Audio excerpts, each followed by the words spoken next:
Hello and नमस्ते तपाईलाई होली स्टोरको युट्युब च्यानलमा स्वागत छ। म लोकेश सधैँ जस्तै नयाँ कुरा लिएर आउने कुरामा योभन्दा अगाडि तपाईले मैले किकरोनको बारेमा त बताइसके भने फेरि पनि आज म तपाईको अगाडि फेरि किकरोनको यो नयाँ K1 सम्बन्धी किबोर्ड कस्तो छ देखाउन भनेर आइरहेको छु। अस्ति देखाएको मेकानिकल किबोर्ड चाहिँ अलिकति मोटो ठुलो एल्युमिनियमको भएको थियो भने अब चाहिँ टन्न न्युमेरिक प्याड शुद्ध भएको फ्ल्याट डिजाइनको अर्को झन मजाको किबोर्ड आज फेरि म अनबक्सिङ गर्दैछु। सरसर्ती हेर्नु पर्दाखेरि यहाँ हेर्ने भने चाहिँ लो प्रोफाइल स्विचेसहरू यसमा छ भनेको अलिकति पातलो साइजको छ। पहिलाको मोटो थियो भने अब यो चाहिँ दुईटै अपरेटिङ सिस्टममा यसलाई चलाउन सकिन्छ। एउटा म्याकमा पनि चलाउन सकिन्छ भने एउटा विन्डोजमा पनि चलाउन सकिन्छ। त्यस्तै अर्को झन् मजाको कुरा यसलाई चाहिँ वायरबाट पनि चलाउन सकिन्छ भने यो त ब्लुटुथ वायरलेस छँदैछ यसमा। त्यस्तै तीनटा डिभाइससँग पनि यसलाई पेयरिङ एकैचोटि गर्न सकिन्छ भने अर्को ब्याट्री लाइफको कुरा गर्नु पर्दाखेरि यसमा चाहिँ 2000 mAh को ब्याट्री छ जसलाई चाहिँ एकचोटि चार्ज गरे भने 2 हप्तासम्म यसलाई चलाउन सकिन्छ।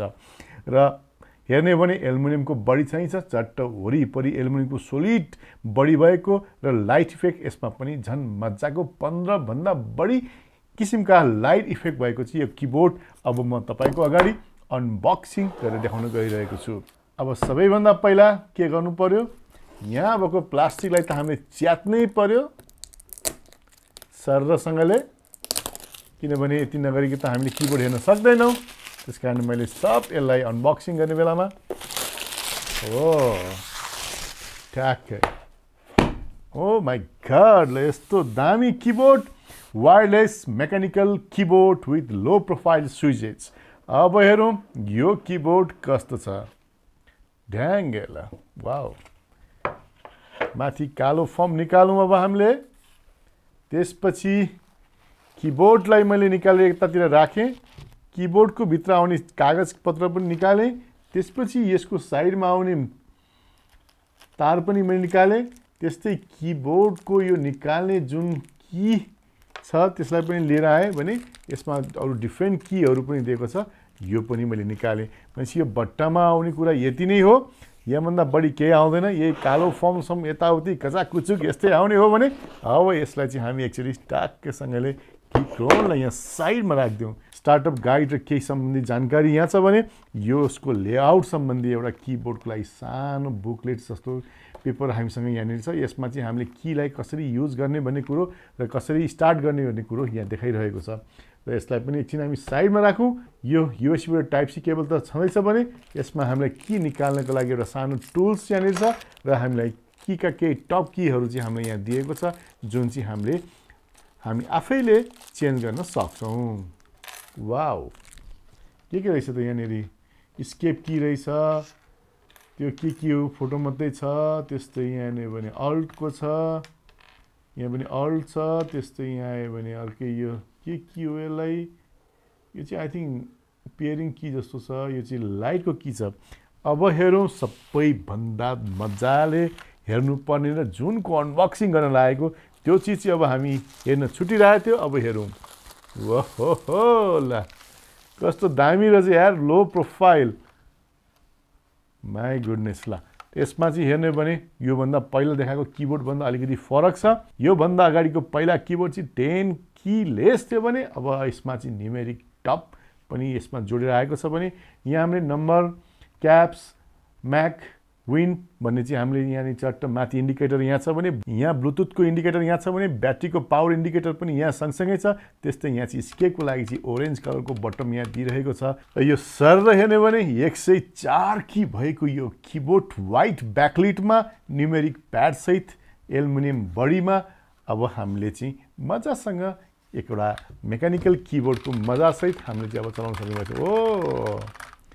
अब के गर्नु, अब टाइप कम्प्युटर अगाडि भयो त म टाइप फर हाल्ने थिएँ। कति फास्ट कम्प्युटरमा टाइप हानेको होला, टाक टाक टाक टाक ठ्यास, टाक टाक टाक टाक ठ्यास, ल टाक टाक टाक ठ्यास। ल इन्टर गर्ने बटमहरू सबै यहाँ छ भने यो चाहिँ अहिले म्याक ओएसको लागि चाहिँ ठ्याक्कै रेडी यहाँ छ भने यदि हामी विन्डोमा चलाउनु पऱ्यो भने चाहिँ हामीले यो की चेन्जहरू गर्नुपर्ने हुन्छ जसको लागि चाहिँ की निकाल्ने टुल हामीसँगै आइरहेको हुन्छ।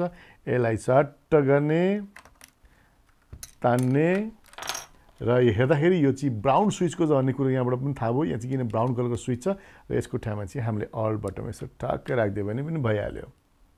कन्ट्रोल अल्ट अब यो अलको ठाउँमा फेरि हामी म्याक ओएसतिर जाउँ भने अब यसलाई च्याट्ट जाने निकाल्ने कीलाई फेरि कमान्ड की यहाँ हामी राखिदिइहालौँ र यो किबोर्डको माथिपट्टि यहाँनिर स्विचहरू छन् बटन छ जसलाई चाहिँ हामीले यहाँ लग्यो भने यो चाहिँ हाम्रो वायरमा चलिरहेको छ भने बिचमा आयो भने यो अफ हुन्छ र त्यस्तै साइडमा ल्यायो भने चाहिँ यो चाहिँ अन हुन्छ वाउ कस्तो दामीसँग बल्यो यो र ब्लुटुथको लागि यहाँ लाइट ब्लिङ्किङ गऱ्यो भने यो साइडमा यतातिर गऱ्यो भने यो म्याक ओएसमा चल्छ भने यतातिर गऱ्यो भने चाहिँ यो विन्डोको अपरेटिङ सिस्टममा चल्छ भनेपछि हामीले चाहिँ स्विचिङ यहाँबाट गर्न सक्छौँ भने अरू बेसिकली किबोर्ड त यही नै हो र पछाडिपट्टि हेर्ने भने किबोर्डको केही डिटेल त यहाँ चाहिन्छ त्यस्तै चारवटा चाहिँ रबराइज ग्रिप छ जसलाई चाहिँ हामीले यसरी टेबलमा राखेको बेलामा चाहिँ यो मुभ नहोस् भनेर हो र एकदम लो प्रोफाइल पातुलोसँगको किबोर्डमा यो मेकानिकल इफेक्ट मेकानिकलको मजा टाइपिङको मजा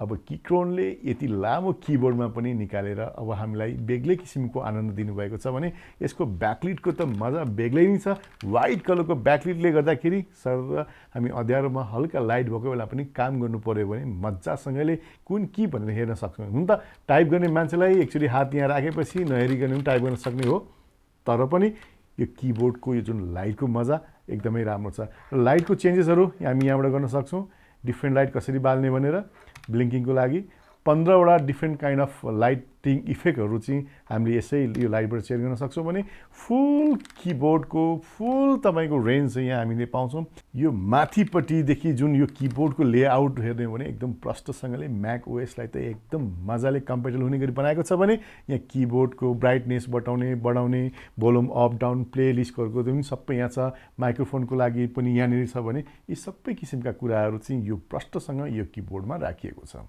र तपाईँलाई यो किबोर्ड देखेपछि किनौँ लाग्यो या मन पर्यो भने तपाईँले के गर्ने त भन्दा यो भिडियोको तल राखिएको डिस्क्रिप्सनमा हामीले लिङ्क राखिदिएको छ प्रोडक्टको जहाँबाट तपाईँले अनलाइन अर्डर पनि गर्न सक्नुहुन्छ भने हाम्रो स्टोर भिजिट गरेर पनि लिन सक्नुहुन्छ र नेपालको कुनै पनि ठाउँमा हामीले डेलिभरीको व्यवस्था मिलाएको छ तपाईँ जहाँ बसेर भए पनि या विदेशमा हुनुहुन्छ भने पनि कसैलाई गिफ्ट गर्नु छ भने तपाईँले बाहिरबाटै किनेर पनि यहाँ नेपालको एड्रेसमा डेलिभरीको लागि चाहिँ तपाईँले किनिदिन सक्नुहुन्छ